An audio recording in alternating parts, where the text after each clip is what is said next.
What up, though? It's your man Nick Speed, straight from Detroit City. I've been doing this since 4 years old. I was basically a child star. I had a radio show at the age of 4 years old, and I ended up meeting the president, getting honored by him, learning how to DJ just at a young age, making little mixtapes and stuff like that, karaoke machines, everything. And then it just led to making music, and then, rapping at first, and then that led to I needed some beats to rap too. And then these guys was taxing, so we said for that amount of money we could just get our own beat machine.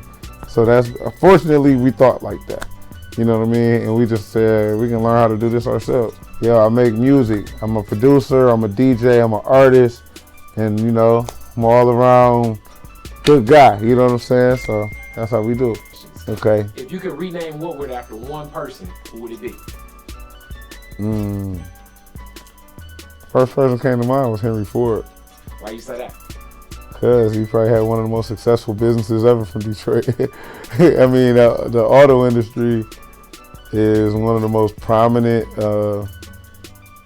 things, plus he's a person who I study personally. Like, I always think of division of labor. Like, Henry Ford created division of labor, so that's how I approach my business, you know what I mean? Like, I approach it as if, okay, I can't do it all by myself, so I need someone that's gonna do this, this, and this. Although I know how to do it myself, I probably will have a much bigger output if I apply what Henry Ford, what I've learned from the auto assembly line, which is like, you put the radio in and that's it. You do the tires, that's it. You do the doors, that's it. And it's like, now we're getting way more than if one person was like supposed to be doing all that. Well, I would have to say one of my most memorable tracks making was What Up Though by Danny Brown, you know what I mean? And I think that started something within myself. Like, I remember how I felt before I made the beat. Like, when I got the idea to do the beat, like, I was just like, Timberland is one of my biggest influences, you know what I mean? And we have the same lawyer, Louise West, shout out to her. But, I basically looked at, I think, Lose Control, Missy, you know what I mean? Timberland and Missy is just like two of my biggest influences. So I noticed that they were sampling Juan Atkins from Detroit, you know what I mean? And it's like, what's funny is like Detroit, when artists from other places sample Detroit music, it makes me zero in on it and say like, wow, okay, this is recorded in Detroit. Okay, let me research this. And I feel like that's how I even got into making music, was like Dr. Dre, using Parliament music and it being recorded in Detroit. And when I found that out, it opened my mind up to Detroit music and how great, the stuff was that came out of this place I looked at every day. Like, wow, okay, we got Stevie Wonder and we got, all this other stuff that was just incredible, you know what I mean? Eminem, like, so basically, like I say, Timbo has sampled Lose Control, like Juan Atkins' Clear or whatever. And I was like, man, that's Detroit music. And it was like a huge hit, and I was just like, man, how come nobody in Detroit ever like use any of this music, So I just basically took the idea of like using a techno sample from Detroit, but almost like how Little John made Crunk, he kind of like slowed down booty music, you know what I mean? So I said, let me slow down the techno music, and the people are already be used to dancing to it. You know what I'm saying? But they don't even know, because it's like I'm making it into a rap tempo. You know what I'm saying? So it changes the whole pattern of it. So that's how I was feeling. And I just tried it, man. I was like, I was trying to make a drum break for a sample beat. You know what I'm saying? And me thinking, the way I think, I'm like, okay, well, let me put what I grew up on. Like, like people that was in the era before me, they probably grew up on James Brown and stuff like that. And I was like, well, I didn't really grow up on, let me go to what I grew up on. So it was like techno music, you know what I'm saying?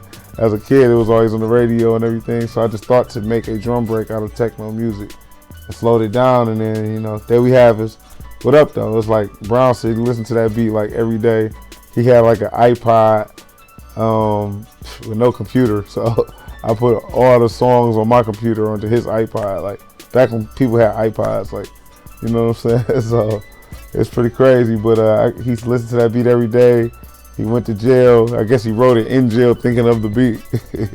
Came back out, was like, I'm ready. So he went to New York, recorded that. Somebody from Double XL told him, hey, whoever did this, you need to keep working with him. And it's like, we just continued to work, but I feel like that lit the fire for me to explore techno music even more. I didn't know Juan or anything like that, but I just, really just decided to like find out who made all the rest of these techno records that I had been hearing all these years. Like only names I really knew probably was DJ Godfather, DJ Assault, maybe Juan Atkins. You know what I'm saying? Like, but I just knew the songs off the radio. I knew the songs, but I just didn't know who was making them. So when I found out it was like only a few guys that was making all that stuff, it just made me. And they actually, I was trying to just like meet them and clear the sample or let them know, hey, I used their music. And they liked what I did with What Up Though so much that they said, hey, you should work with us. So that's when I started working with Juan Atkins and headlining the Movement Festival with him. Like, you know what I mean? Like that was an incredible experience all off of me, like using his record and trying to really meet him, you know what I mean? So like I say, that would be one of my most memorable tracks because it just turned into a whole another thing, you know what I mean? And then now we have like young people in Detroit that's like, reviving like techno music. Shout out Edward Electro, you know what I'm saying? God Sway, Fluff, like a lot of people, Martez, like it's a lot of people that's younger that like got their own scene of like little techno music and stuff like that. And I feel like, I was one of the first hip hop artists in Detroit to like really fully embrace the techno music because I was buying records, but I wasn't buying that. You know what I'm saying? It's like I went to St. Andrews and stuff and like heard the music, you know what I mean? But I didn't necessarily know who the artist was or own a lot of that music. But once I found out who it was and did my research, I was like, oh man, I'm about to start utilizing this. You know what I'm saying? And I just feel like it's been one of the, best sources of inspiration. You know what I mean? For me. Plus, it's like rap cats had like, I say like gave me knowledge and passed the torch, but I would say the techno cats really passed the torch by giving me the knowledge that I needed to know to step my sound up, you know what I'm saying, quality wise, and how to do it independently, you know what I mean? So I think that really changed my way. I basically tried to apply some of the things that I learned from the techno world into the rap world, so to say, you know what I mean? And that's why I'm able to drop instrumentals now, because they showed me you don't need anybody to rap to your tracks. You can just drop them as instrumentals and they're gonna go just like we drop instrumentals all day. And I was like, wow, really?